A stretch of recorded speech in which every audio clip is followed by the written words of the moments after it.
Well, this is the area which I left uncut to see what would come of it. Earlier in the year it was covered with cowslips, and now it's covered with this brilliant display of oxeye daisies.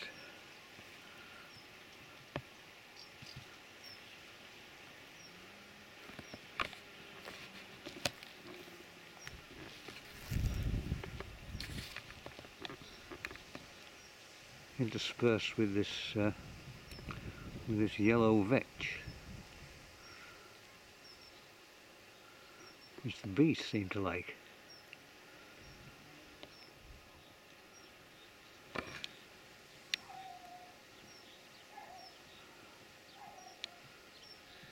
And the appearance of some fine grasses. This is quaking grass.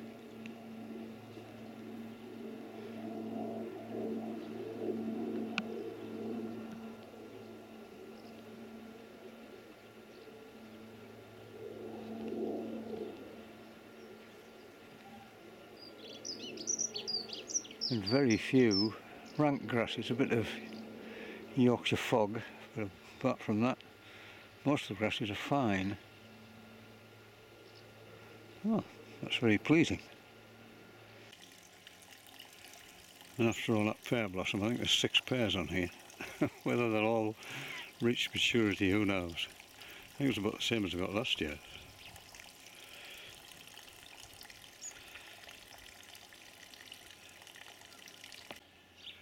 There are a few green gages, but not as many as some years, fortunately.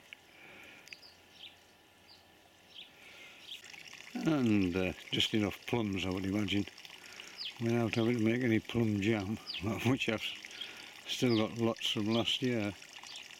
But the plum tree seems to be suffering from some kind of dieback. You can see it there, whether it's caused by lack of rain or... because we haven't had any rain for weeks now. Who knows? But it doesn't seem to have had an aphid problem this year. Normally lots of the foliage is damaged by aphids.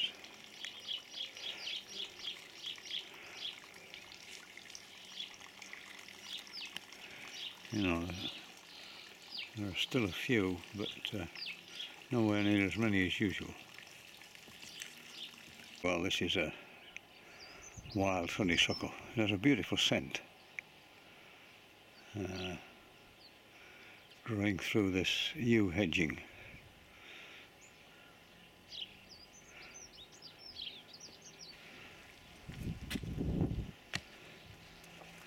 And along here is this clematis, one of the Nellimosa clematises.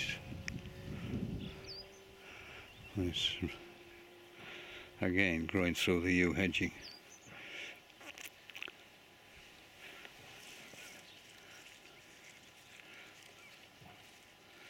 These beautiful blossoms.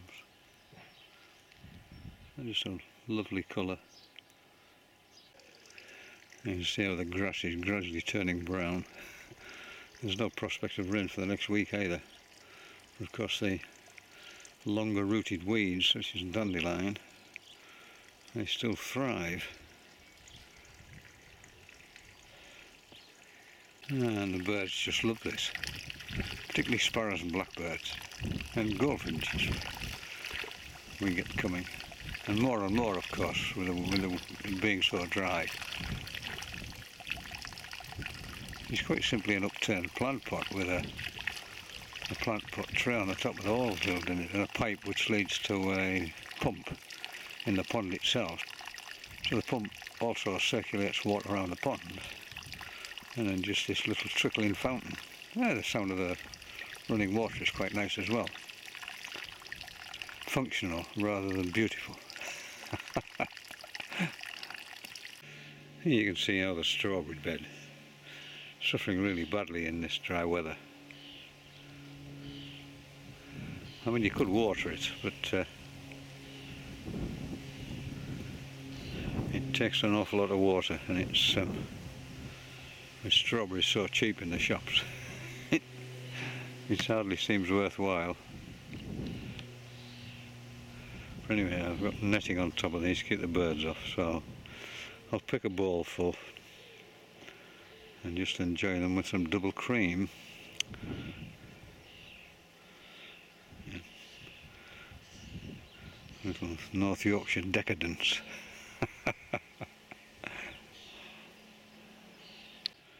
Well, that's taken me about 10 minutes. Little double cream, wonderful. Well, somebody has to do it. Might as well be me.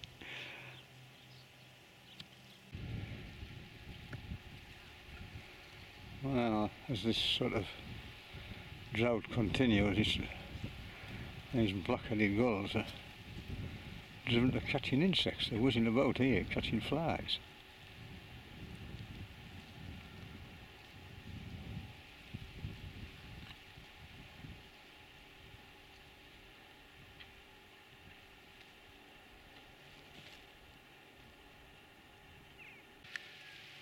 Well, the cats killed the young hedgehog.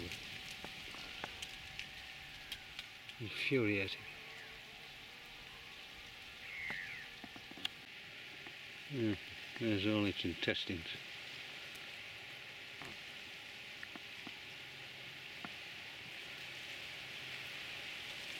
I don't think cat owners know what their cats are up to.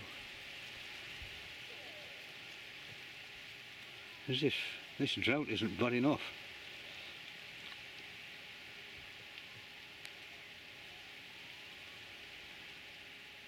They have to put up with these killing machines.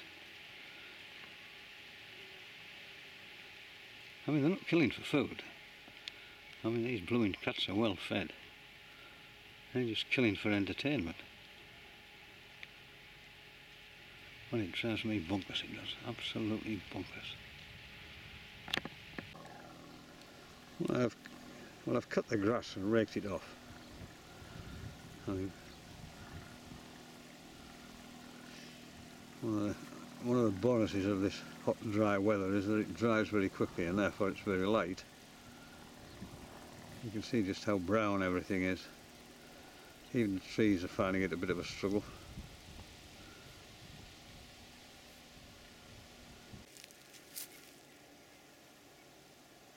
You can see on this young hazel bush here, which is struggling, it's shedding leaves hand over fist.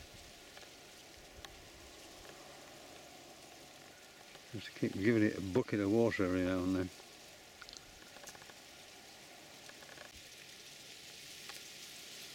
There are leaves everywhere. It's a bit like autumn, almost.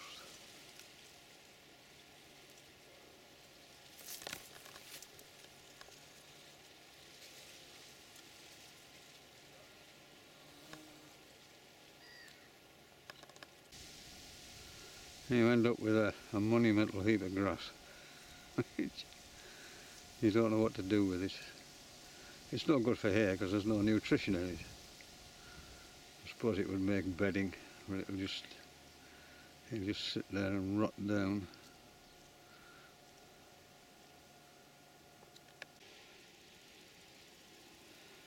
So after the cowslips, oxeye daisies. After oxeye daisies, just the occasional bedstraw. This is the yellow bedstraw. I think it's called ladies' bedstraw, I'm not sure. And here is a large flower with a cinnabar moth on it, which I've never seen in the garden before actually. It's gone. And bright yellow and black striped caterpillars which taste terrible. Birds leave them alone. It's a lovely flower, is that?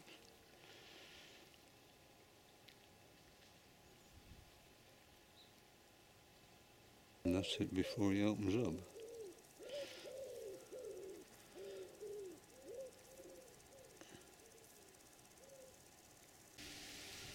The keys on the ash tree. Yep, bigger and bigger and heavier and heavier.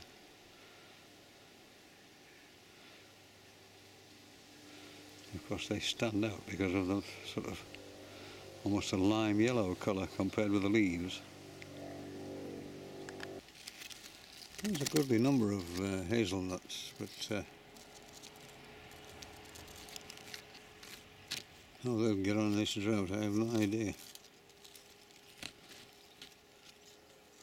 We'll find out in October, September, October. One thing that is surviving, oh the Lord, is this little yellow flower, which I think is called bird's foot trefoil. And the bees love it. Although it can't be producing much nectar at this time, in this drought. And there are lots of different kinds of bees. See if we can pick some out. They tend not to stay still for very long. They have to sort of sit by a flower and wait.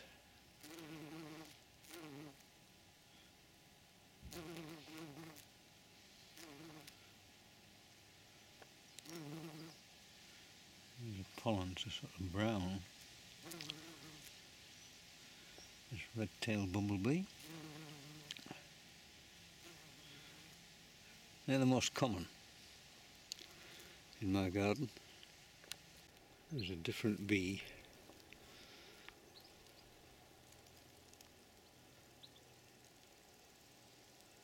It's picking up pollen from a different flower. It's a different coloured brown. In the shadier parts of the garden you get this little flower, self-heal.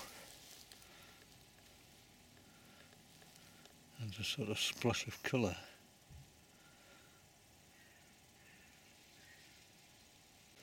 And in this meadow you get lots of little spiders' webs. You see it's pulled all these things together, made a little web. In there will be all its, I don't know what they're called, spiderlings. Anyway, little spiders.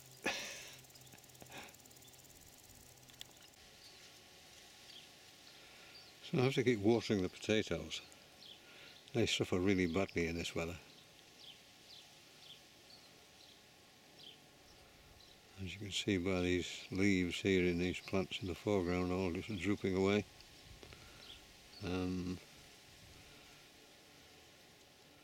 But they don't look too bad considering. And the other one I water the onions.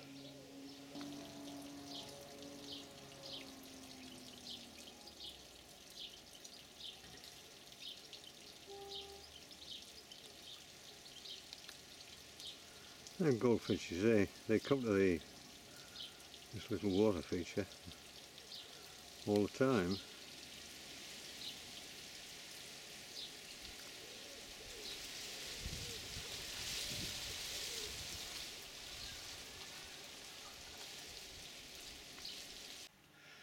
Well, it's the 26th of July 2018 and although we've had a little rain, the warm weather continues. It's 26, 27 today and it's quite overcast and no wind. It's very humid.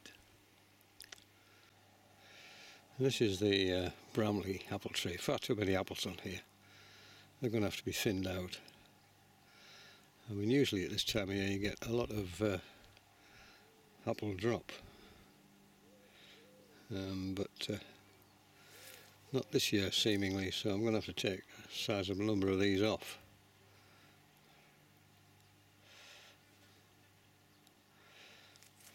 So just take that one off and leave the bigger one. And the road berries are beginning to turn red. They're normally, once they turn red, they're normally stripped off very quickly by blackbirds and starlings. And like the Bramley, this Braeburn, far too many apples on here. And again, they'll all be to thin out. You pull off ones with the little blemishes on, like that one there.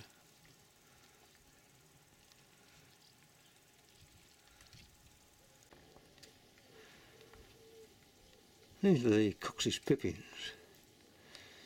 Now whether this cracking is due to the drought or whether it's some kind of disease, I don't know, but there are lots of them and I've had to take them all off. The tree's always had a bit of a struggle. I think it's probably to do with the soil, which is very well draining and quite alkaline. So I might have to look at some treatment over the winter time to reduce the alkalinity. And try and improve the soil around it.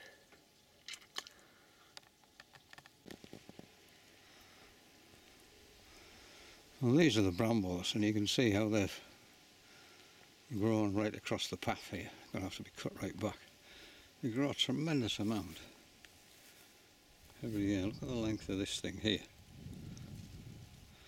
And of course where they touch the ground they root. So you get another big bramble patch.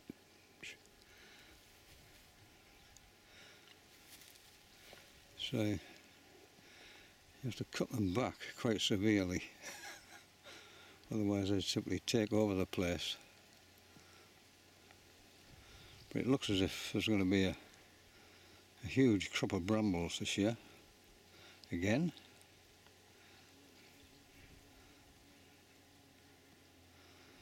We just need some rain, as you can see by the background there, where everything is brown. So there you can see it's grown in just 3 months. I don't know, must be getting over 12 feet. It's like a triffid. And the thorns are horrendous.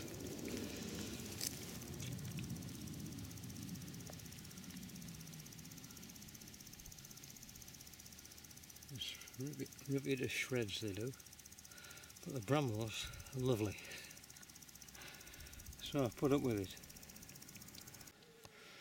The pile of garden waste grows bigger by the day. These are the beech hedge cuttings.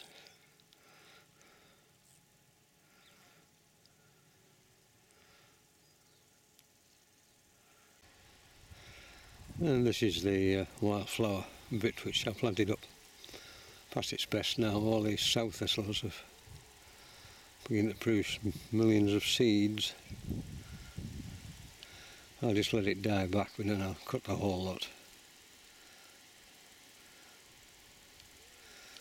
And hopefully next year we'll get a better display.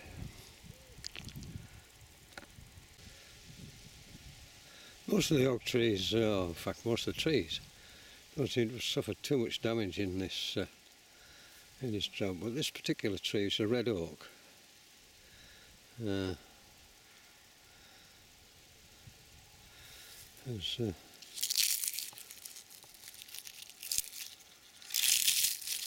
something seriously wrong with it. I mean, there are some signs that it might recover, but I'm not too sure, because even the new leaves are beginning to suffer from the same effects.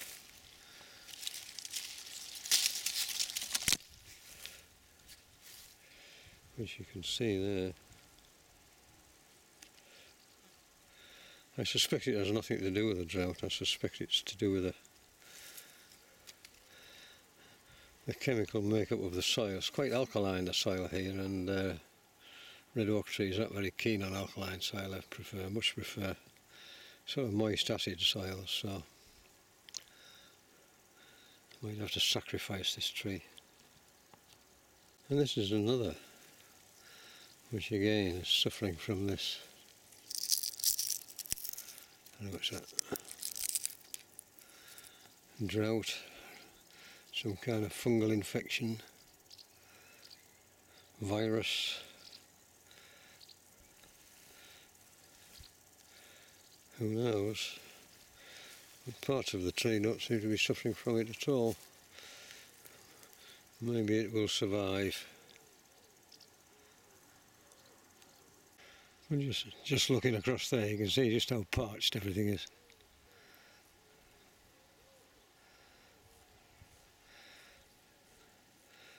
Yeah, we desperately need a lot more rain than we've had. And some plants are absolutely thriving. This is salad burnet. You can in fact eat it, as its name would imply, and it's absolutely thriving in these conditions. Here's another desperate state of affairs, another young hedgehog killed by cats. Absolutely shocking. There you can see the remains of the skull, just crushed.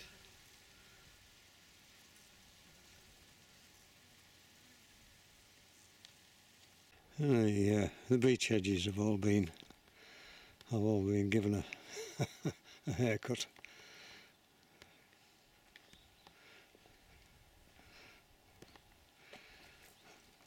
I try to keep them at a height where I can reach them from the ground, but I think this one's just getting a bit tall and it might need a severe trim during the winter time when it's dormant. The hawthorn hedges, they've been cut once, but then we should need another trim. But I do that towards the end of August, and that's it done for that's it for another year. Oh, having cut the beech hedges, the last major job hedge-wise is to trim the yew hedges. They look a little bit scruffy at the moment. But again, I usually wait until middle of August before I do these, otherwise you get repeat growth and it needs cutting again, which I'd rather not do. The buddleia is out, and very soon it'll be covered in butterflies. But today just I've only seen one peacock and one sort of large white, and a few bees and hoverflies.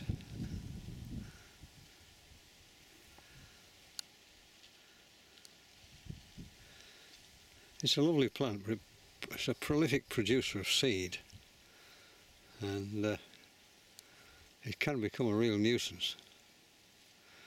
I mean, especially if the seed begins to germinate in a crack in brickwork.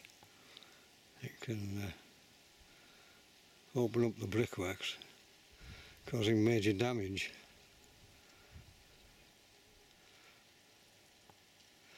Literally, if it germinates in a crack in concrete, a sort of concrete drive, it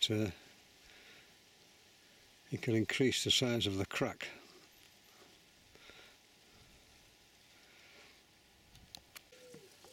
These suckers growing from the wild rootstock of this conference pear, they need taking off, otherwise they take over. The ash dieback on this weeping ash seems to have been contained. No more has appeared. It's gradually, it grows 4 to 6 feet. These spurs, they spread across the lawn.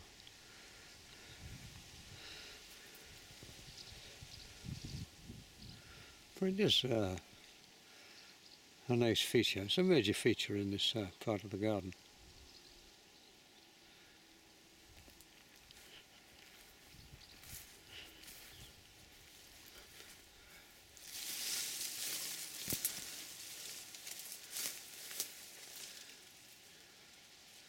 And underneath it's like a green umbrella.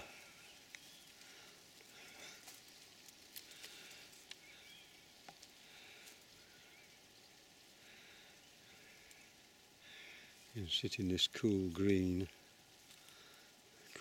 shade. There's a sort of saying in gardening that 1 year's seeds, 7 years weeds. It does just apply to weeds. I've had a number of plants in the garden over the years, and they only seeded once and they're still coming up now.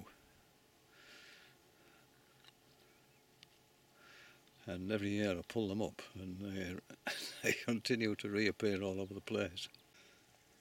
And this is one of them. It's called dill. It's a herb.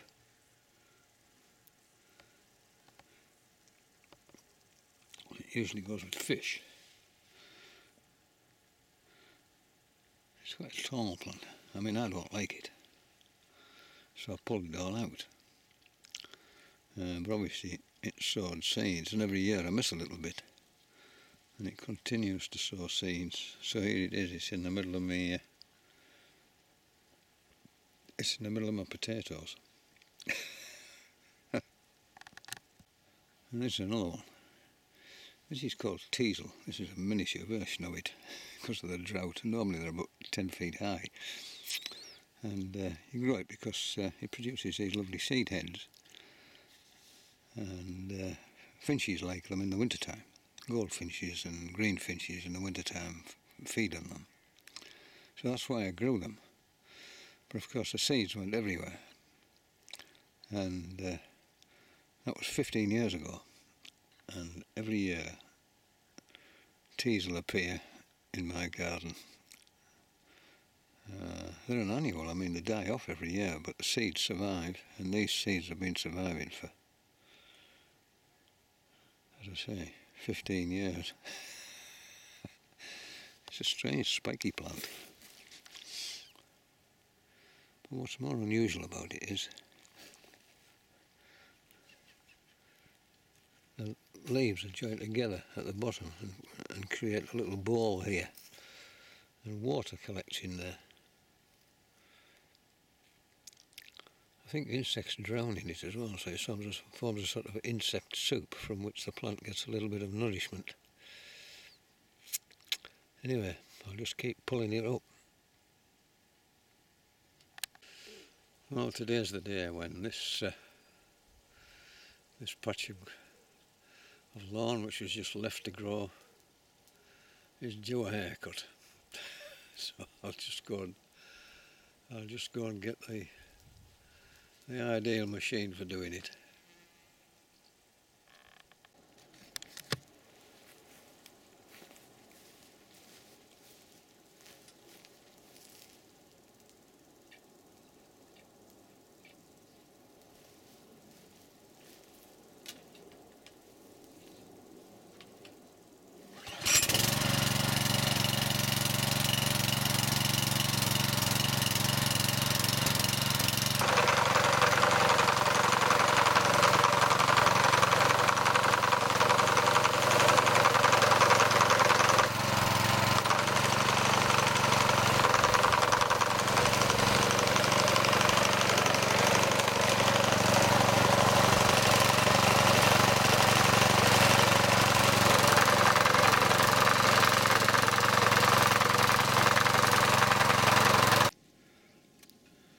Well, that didn't take long.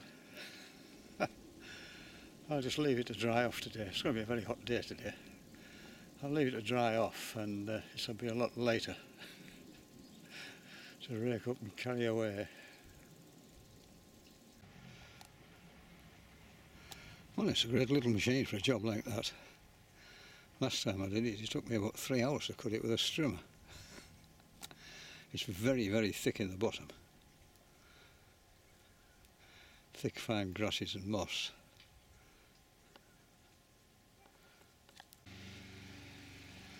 Well, it's all raked up and it just needs carted away. It's a bit like haymaking when I was a kid. You have a horse and cart and a bloke on the cart. You just fork this up and he'd make a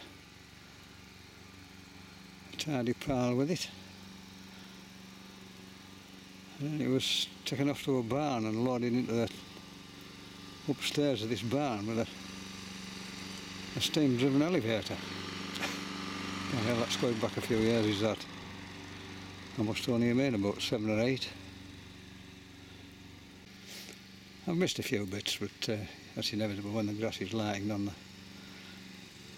on the ground or facing the wrong way, and you always end up with that. But once I get all this shifted off here, then I'll just go back and tidy it up.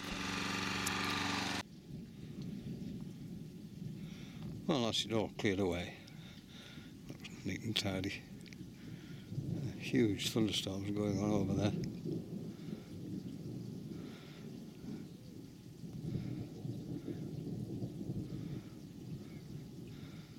I'm expecting them tomorrow, which is the 28th, Saturday the 28th of July. It's long overdue, mind.